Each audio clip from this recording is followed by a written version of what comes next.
This edition of the Impact Podcast is brought to you by ERI.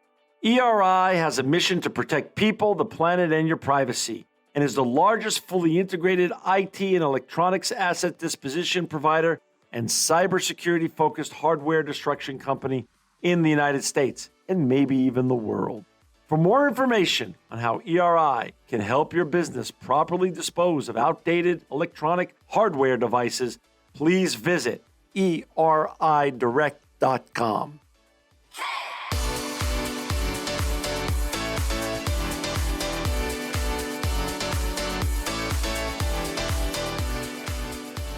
Welcome to another edition of the Impact Podcast. I'm John Shegerian. This is a very special edition of the Impact. We've got with us today Anna Mercado Clarks. She's a partner at Phillips Lightel. She's a data security and privacy expert and also a general cybersecurity expert. I've been on panels with her before, and today she joins us on the Impact Podcast. Welcome, Anna.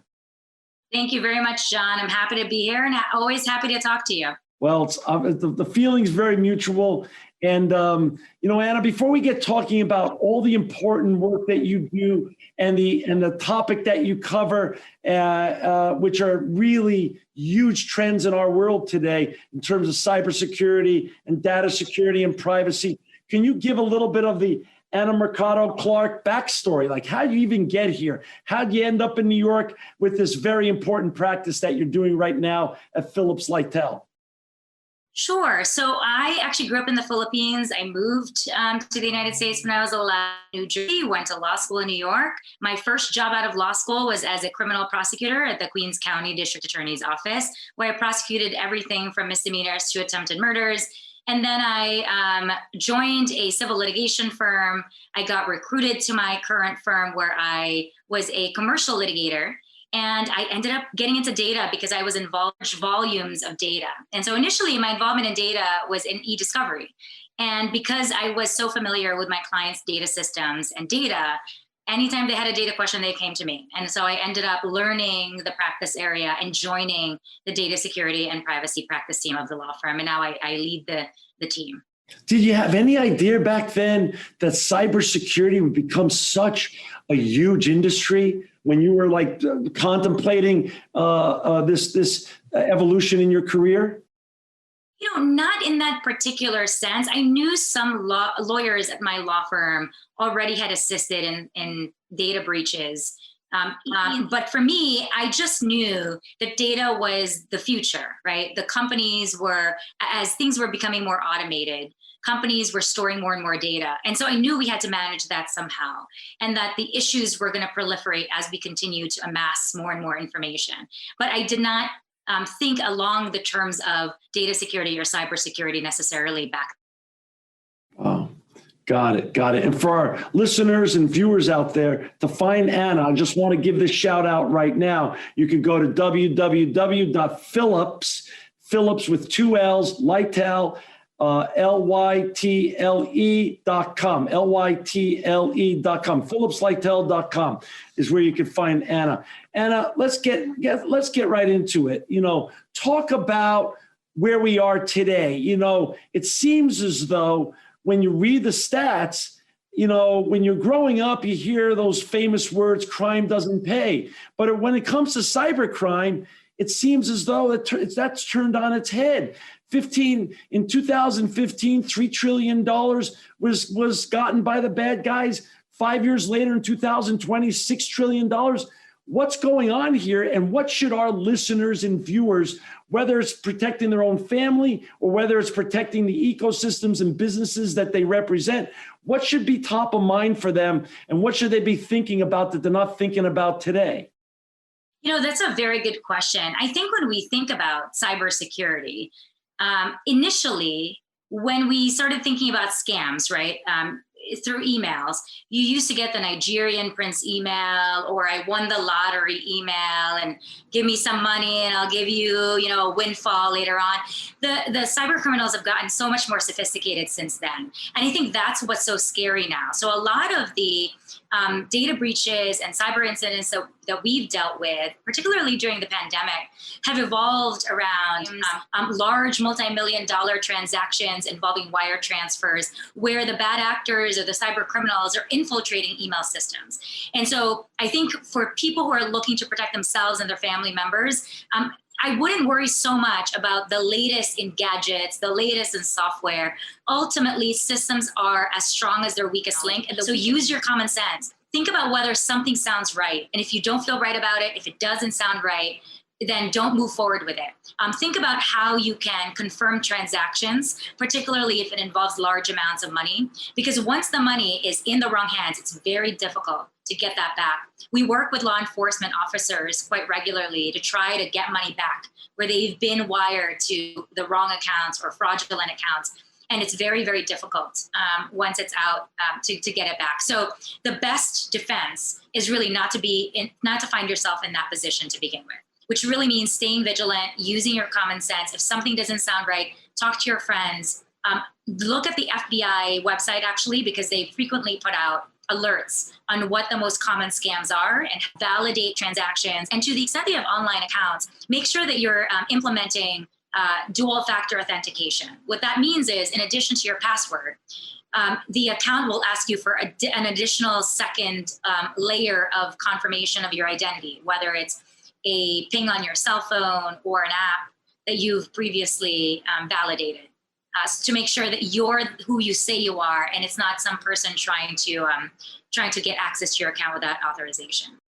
Got it. You know, when I got in this industry, the whole big thing about data protection was centered around paper shredding and companies like Iron Mountain and Shred It and HIPAA, Starbucks. But in May of 2018, Anna, GDPR happened. And we felt a sea change in this whole world of data protection, privacy, awareness around it, media attention.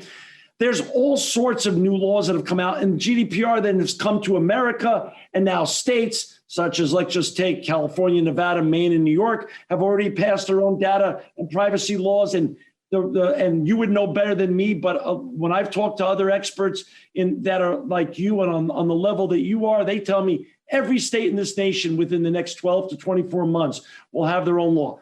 What's going on with all this, all these rules and guardrails now? How is that changing the landscape? And what should we be thinking about? Because the rules and laws around GDPR and associated data privacy laws are fast changing, and the noose is tightening in terms of what kind of penalties can be meted out by these regulatory bodies. You're absolutely right. And the interesting part is, even before the GDPR went into effect, there was already a similar directive as opposed to a regulation. And the difference is that as a directive, European countries had the option, not the option, but had to do something extra in order to implement that in their own countries. And so the implementation looked wildly different around Europe. And so what the regulation really sought to do was to try to make that implementation much more uniform and to strengthen the protections that were offered by the directive.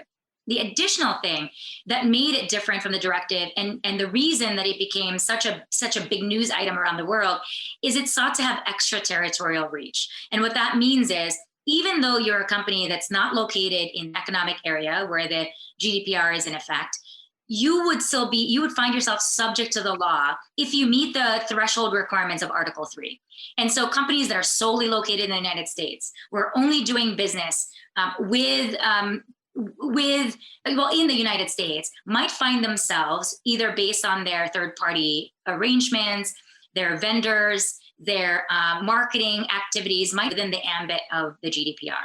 And so I think you're absolutely right. A lot of companies really sought to change their compliance programs to comply with the GDPR, as opposed to having a hodgepodge compliance program that sought to comply with different regional regulatory requirements. Because for some companies, it's just easier and most efficient and economical to have one program.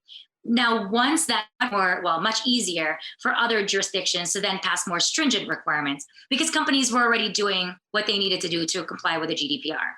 So the hurdles that were there initially, in the US, in other countries, was not there in the same way because companies were more willing to do the things that their laws now would require. And so I think I agree with that assessment is going to be toward a more stringent regulation of personal data. Even as I say that, though, I think what's interesting is each state law has its own nuance. So the definition of personal information, for example, can be wildly different. The definition of a data breach can be very different. What is required in terms of data protection measures can also be very different. I think even though the trend is towards greater protection, I think what that looks like on a regional basis is still going to look very different from one another. And so I think what we have to look out for is what the federal government is going to do on that front. Because unlike other areas of the law, there are a lot of companies, including tech companies, that are clamoring for a uniform federal law that governs this space because it would be much easier for them to comply than it would hodgepodge, patchwork of regulations from the different states. Not to mention, on top of the state laws, you also have industry-specific laws that you have to comply with. Right. So what do you think? Which way, the GDPR came over. We were during another presidency. A new president has now been elected. What's going to happen on the federal side? Are they going to get some version of federal legislation done on this, that it's going to, give people some sort of guidelines that they can look to? Or what do you think is going to shake out, and how long is that going to take on a federal level? That's a question I ask my colleagues in Washington, D.C. quite frequently, as you can imagine. And so there have been a lot of different efforts to try to get a federal legislation in place. One is the level of sophistication on the issues is not uniform among lawmakers. That's something we have to address. The other is we have the pandemic and other more pressing economic issues that are taking precedence. So I don't expect a significant step to be taken in this direction in the next year or two. We would have to see how the economy recovers during that time it is for tackling this issue. What we're seeing instead, though, is various different federal agencies putting out their own guidance in lieu of, or in the current absence of a federal law. They're putting out their own guidance about what they expect and what they recommend. And some of these agencies, government agencies, have regulatory powers. And so for the next few years is a lot more federal agencies putting out guidance until we get a law in place. But I don't anticipate, federal law coming into effect anytime soon. For our viewers and listeners who just joined us, we're honored to have with us today Anna Mercado Clark. She's a partner at Phillips Lytel. To find Anna and her great colleagues, go to www.phillipslytle.com. Anna, give us a day in the life of your professional life, how things work. Does your phone ring and a Fortune 100 or 200 company call you and they say, we just had a breach. We think we're going to be on the cover of the WSG or NYT. We need help. Or are people calling you saying, listen, I just read about those people. I just heard about Colonial Pipeline. I just heard about Sony or some other big brand. And can you help us prepare so this doesn't happen to us? Help us become more resilient. Help us become more defensive so we don't end up on the cover of the NYT or WSJ or Bloomberg or something like that. What's a day in your life, professional life, look like? I think what's so great about this practice is no 2 days are alike. I'm sure you're not surprised at that answer. You're very familiar with this practice area. Right. And I think companies and organizations, because I work with not-for-profits as well, and high net worth individuals, it really varies, right? There are some who are more advanced in their data protection kind of mindset. And those are the people who will come to us and say, we really need to prepare. We just heard about this and we saw this in the news and we want to beef up our policies. We want to do a test of our data protection policies and systems, and let's talk. More often than not, the way that we end up, because they have a an issue that's already happening, a data incident. In the legal profession, we don't like to call anything a data breach, John, until we absolutely have to, because it's a term of art. And so for those listeners out there who might suffer a data incident, beware of using that term, because we don't want you admitting to something that Good point. under the law. That's great advice right there. That's great advice. Perfect. And so that's sometimes how we'll get the call. We'll get a call and say, I need somebody to talk to. And usually that's after hours, on holidays, during the weekends, because that's when these attackers really, their activities are increased. Or sometimes because of our close relationship with law enforcement would reach out to us and say, hey, this is happening. There are many companies that are suffering from this attack, and clients might be impacted. Let's talk. And then we might be the ones telling our clients, hey, this issue is happening. Let's talk about whether or not this impacts you. Sometimes because of our other work with a client, we know their data systems. And so when we have colleagues in DC, as I mentioned earlier, and colleagues in law enforcement. And so when we get the news and we get them fairly quickly, we might reach out to the client and say, hey, I know you use the software. There is an issue. So sometimes we know the issue before our client even knows the issue, which can be a real advantage. And for us, our strategy is to not wait for the client to come to us with a problem. Our strategy is to try to anticipate problems for our clients and give them, the best business, kind of business-focused legal advice that we can, given the facts that we know. Talk a little bit about cyber insurance. Obviously, it's a growing field. A lot of people are buying it. My friends in the industry, cyber insurance industry, tell me it's like the gold rush. They're selling more cyber insurance policies than ever before.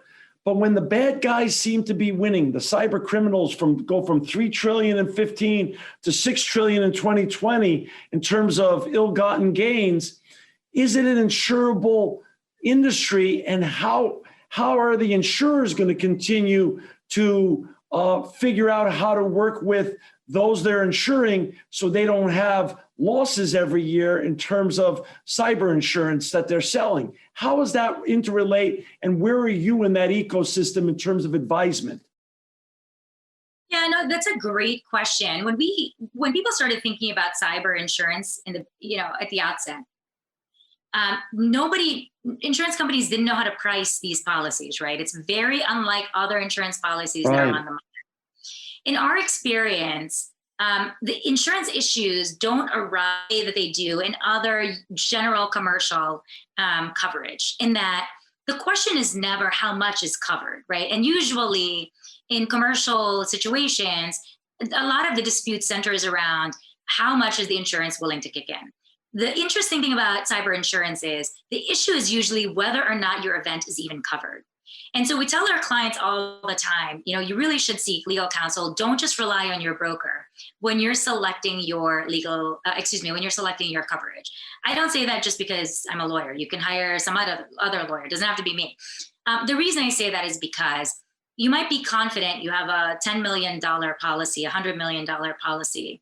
But then when you really look at the policy, you might realize it doesn't cover the thing the organization is most at risk for. For example, if you are a manufacturer, there are many policies that might not cover those losses. If you suffer a data breach that does not allow you to generate your widgets or whatever items it is that you're producing. There are many policies that don't cover wire fraud transfers because the rationale from the insurance perspective, the transfer, right? These are situations where you were tricked into authorizing the transfer to a fraudulent account. And so you have to really think about your risks, both in your industry and your own company based on your business practices, and select the insurance policy that covers that, as opposed to just selecting an insurance policy that's willing to give you the most cover. The other thing is we're seeing, a change. There have been sea changes in the insurance industry in this field in the last few years. The latest sea change now is as a result of the pandemic, because COVID has really encouraged a lot of cyber criminals to have a lot of time on their hands. There are, a lot of people are at home, meaning they're more vulnerable. A lot of companies shifted to remote infrastructure to do it, even though they didn't have the time to train their employees. And so there have been a lot more claims. And so I think insurance companies are still struggling to determine how to price these insurance policies properly, what should be covered, what should not be covered. And that's a, kind of continuous process for them. So I don't think we've settled yet on what that's going to. I want to go back to the work at home phenomena that happened because of COVID, Anna. But let's stick on the insurance for one more question. In terms of, I know every company is idiosyncratic to itself, but in terms of your macro advisement, do you as a general principle advise your clients to maintain and keep a cyber insurance policy? 100%. In the old days, and you'll see some cases tackling this, many companies did not have cybersecurity insurance. And so what they would do is try to make a claim on their general commercial policy, their property policy, their criminal policy. And insurance companies were resistant to that. And there were some successes in getting coverage under those policies, but now the language in those policies to prevent a future successful claim under those policies. And so 100%, I cannot stress this enough, any company, no matter how big or small, should have cybersecurity insurance. The average cost of a data breach, the last time I looked, was in the millions of dollars. And there is an increased cost of that in the United States. It's much more costly to manage a data breach. And that's partly because, you have the expense of your initial response team, which can include your law firm, your legal counsel, your PR team, your forensic investigator. It might even include your own employees addressing, the immediate needs so that you can get back to the day-to-day business. And then on top of that, you might have to retain additional third parties to help you sift through the data that might have been compromised to determine whether or not you have a data breach notice obligation. Then on top of that, you have the cost of sending out notices. There have been instances where companies have gone bankrupt because of the cost of having to provide the notices. So it can easily add up. Wow. And so it's best to have insurance coverage. Anna, go back to COVID has created this work at home phenomena. Maybe it was going to happen anyway, but because of COVID, just like the Zoom boom, it happened faster and society has changed forever. Business has changed forever. How we do business, how we work has changed forever. I was on a call this morning with a very large organization that was talking to us about potentially being a client. They said they had over 100,000 plus people working from home. And here's the challenge they said they were up against. Everyone went to home somewhere in mid-March of 2020. When they're working in the cocoon of the office, they had guidelines, and their CTO or chief information security officer put a nice guardrails around everybody to protect them from themselves, protect them from other employees, protect them from the outside world in terms of bad actors. They go at home quickly, they then have to get business hardware at home. They have their personal hardware at home. And what they told us this morning was they found out there's been a lot of cross-contamination in terms of information of business that ended up on personal hardware and hard drives and personal information that ended up on business equipment, because things sort of blend together when you're working from home without all the guidelines that you have from the safety of an office. How can corporations, how can even just regular good citizens of this country protect themselves from even just benignly creating a potential data incident at their company or for their family because of all this cross-contamination? What's going on in that sector, and how do you work with companies? Because COVID changed the world, and that created a whole new level of issues. Yeah, no, I agree completely. And I think any organization has to take a multi-pronged approach. The first thing is to make sure that you're continuously educating your employees. I've mentioned this before. I am a fan. I'm a big proponent of technological advancements to shore up your data security, but it's not 100% reliable. At the end of the day, the people, when you look at the biggest data incidents, data breaches that have occurred, oftentimes people are the culprit. They clicked something they weren't supposed to. Right. They responded to an email they weren't supposed to. They provided their credentials to somebody they shouldn't have. And there's nothing, no matter how sophisticated, that system is never going to 100% guard against that. So I think the first thing you have to do is make sure that you're communicating regularly with your employees, even though they're working remotely, and that you're communicating with them not just about their day-to-day responsibilities, but about the importance of making sure that they are complying with the company policies, even remotely. And then you have to also educate them about perhaps, some companies even do tests of their employees. And the tests are not intended to make people feel bad, right? That they don't know something. It's really intended to alert them that even though they're smart, even though they're sophisticated, they can still fall prey to these, to the attacks that we're seeing. There are also various technological solutions. Some companies are opting to provide their own hardware to employees, particularly the ones that are handling particularly sensitive information. There are also a lot of companies that are employing virtual desktops, so you can't access information and can't export information outside of that virtual desktop, and some are using VPNs, so virtual private networks. And so you can't. Citrix is a good example of that kind of setup where you have to provide your credentials. And again, dual factor authentication, I can't stress it enough. It's actually a requirement in some laws, depending on what states you're in or what industry you're in. But you should always have a whole host of issues. I'd say 80-90% of the issues that we've been seeing lately. Because even if your password is compromised, if the bad actor doesn't have your cell phone or your whatever device you're using for the dual factor authentication, then they won't have access to your account. So there are a variety of different approaches, but I think the most important is training. Without giving away any trade secret, obviously, are you constantly amazed and shocked when new clients walk in the door and they tell you how lax, not even by again, without malice, but how lax they are in this area and how vulnerable their corporation is until you start coaching them on how to really start protecting themselves? Are you still constantly re-amazed at that level of benign neglect as well? Yeah, it's so interesting because I find that there are, the level of sophistication of the client in business does not necessarily comport with their level of sophistication on these issues. And there are organizations out there who are wildly successful and who have a great reputation and who are excellent at everything else.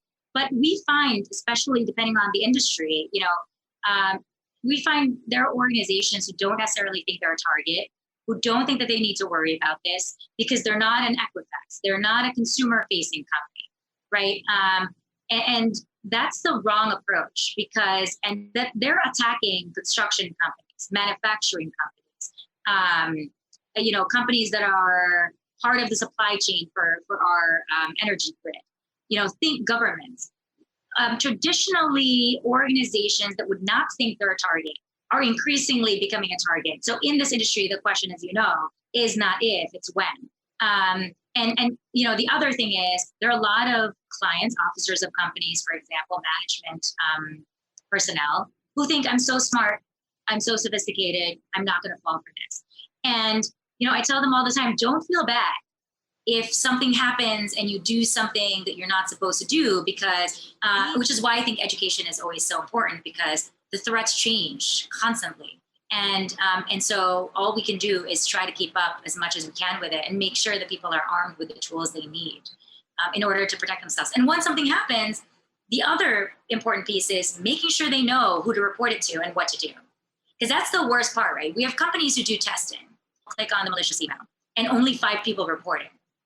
The fact that only 5 people reported it is a bigger problem than the fact that 30 people clicked on the bad email. Because then it really compromises the organization's ability to protect itself against the repercussions of that bad action. Right, right. And talk a little bit about the future. Take out your crystal ball. You know, you're a young woman. You're obviously one of the leaders in your field.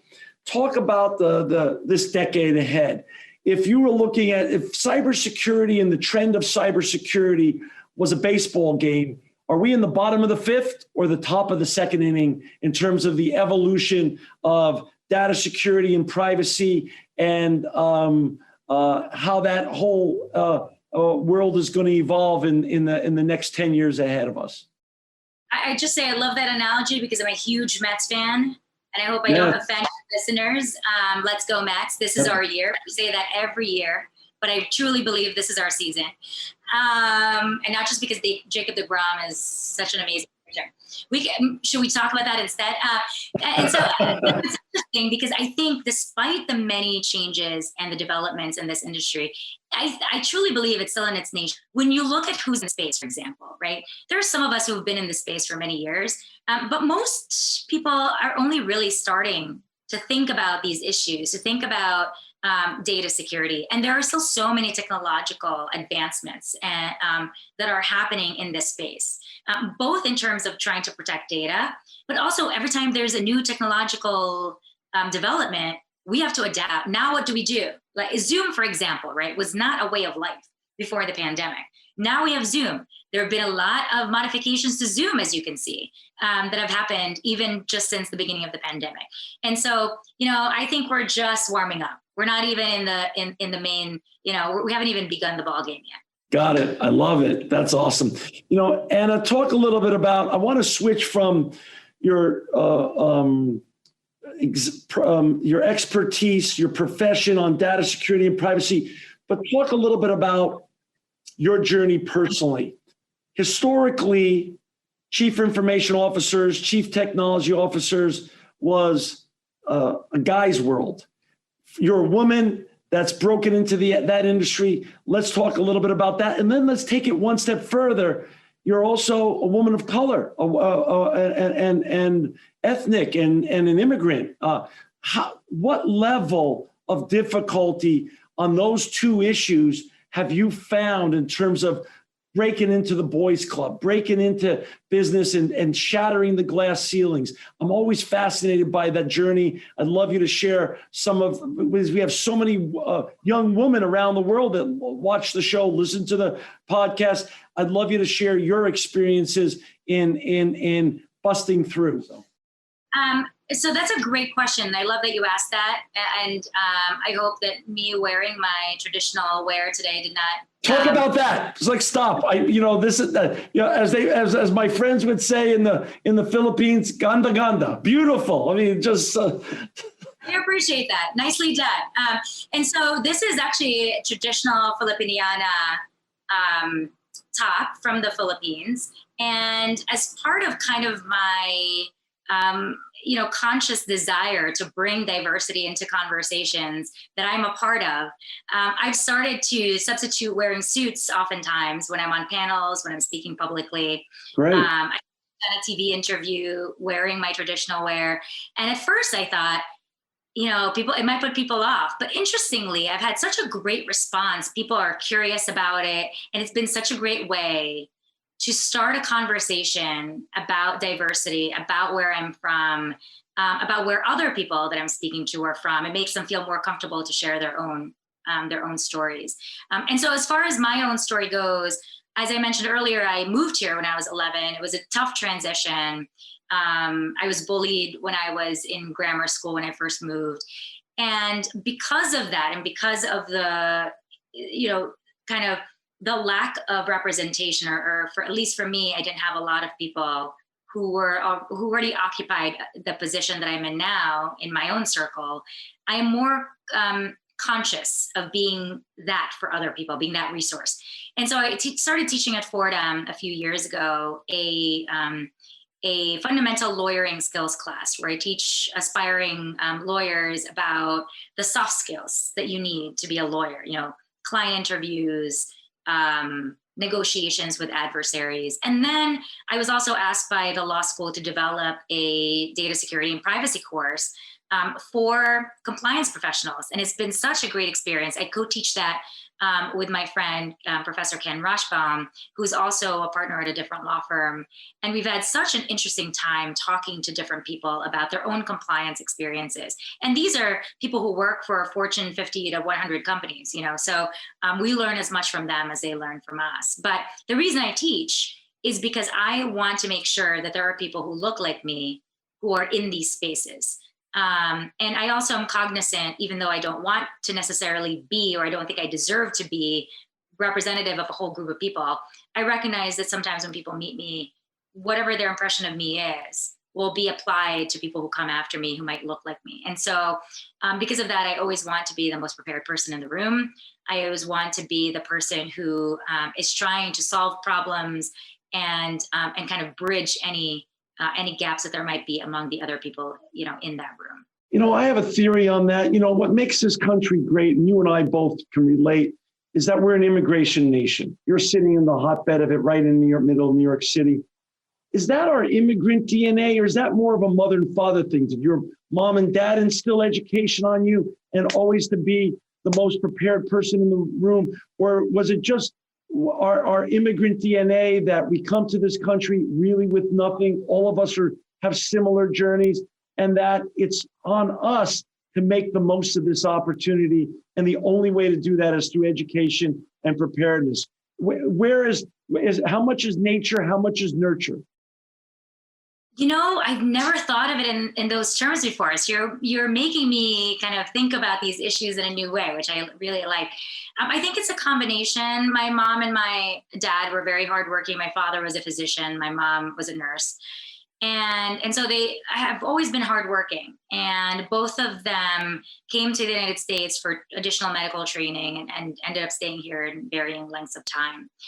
And so I think that's part of it. They always kind of valued education. In the Philippines, there is also there's a cultural expectation that, at least in my generation, that you would want to go to school, you'd want to advance your education.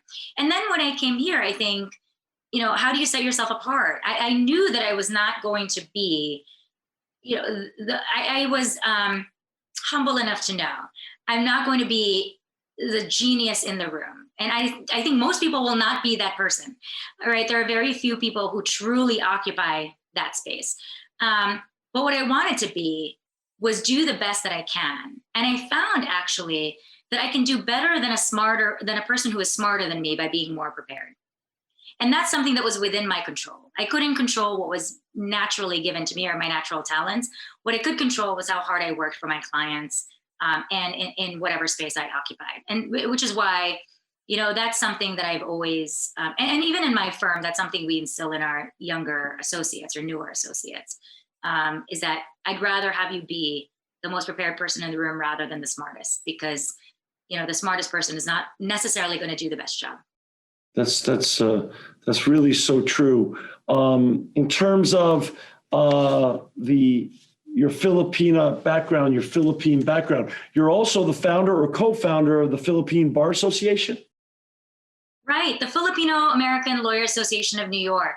There are a few of us who kind of knew each other socially and just thought we should formalize this organization. And it coincided with our attendance of a National Bar Association conference in DC.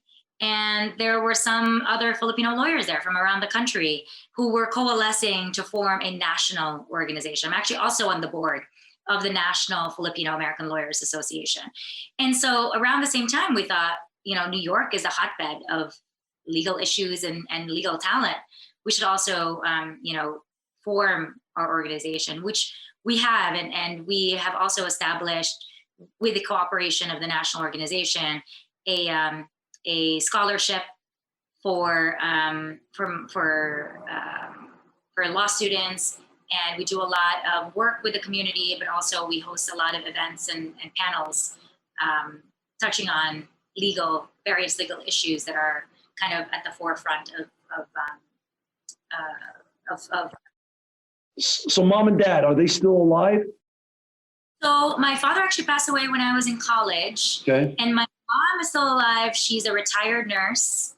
And I was actually the black sheep of the family for a while because I majored in biology, and the expectation was that I was going to go to med school. That's what I was just going to ask you. You ended up in law. They were from medicine. So how did that all work? I think some of my relatives still don't know I'm a lawyer. They might think I'm still. So mom lives in the United States, or mom lives back in the Philippines? The United States. She was actually the reason we ended up coming here. She was one of the one of the nurses recruited in the 80s or the early 90s because of the shortage of nurses in the United States. She wasn't looking to move here. She just accompanied a friend to apply for a job, and they asked her to come. And my father had practiced medicine here years before and moved back to the Philippines. And so it was supposed to be a temporary adventure for my mom. But then she decided it made sense to bring us over. So and I'm glad she. How many children were in your family? So I have 2 younger siblings. Okay. And I also have siblings on my dad's side who are older, all of whom my older siblings are in the medical profession, while my younger siblings one is in tech as well, and the other one is a director of of professional development and recruitment for a charter school system, so in education. And so you have one son. I do. So let's talk about that. Are you, if you were to refer to yourself, a tiger mom, or? Oh, as much as I don't want to, other people tell me I am. Okay. All I'm right. sure my husband will say I am. I'm sure my son will say I am. So I'll leave it at that. I don't self-identify as a tiger. Got it. And so what, if you were to dream for your son today, what you would love him to become? What do you think? What goes through your mind and your husband's mind right now in terms of what you want your son to become? It's interesting because my younger self would have said the usual doctor, lawyer, engineer, and my husband would say whatever he wants to be. So I think somewhere in the middle is probably where I land now, which is I want him to be a productive member of society. I want to make sure that he is self-sufficient and independent because I'm not going to be around forever. But I also want him to maintain an intellectual curiosity. So I think whatever job will give him those things is what I would like him to be. So wonderful. That's great. Anna, I want to give you the final word. This has been you've been more than generous with your time, with your thoughts, with your brilliant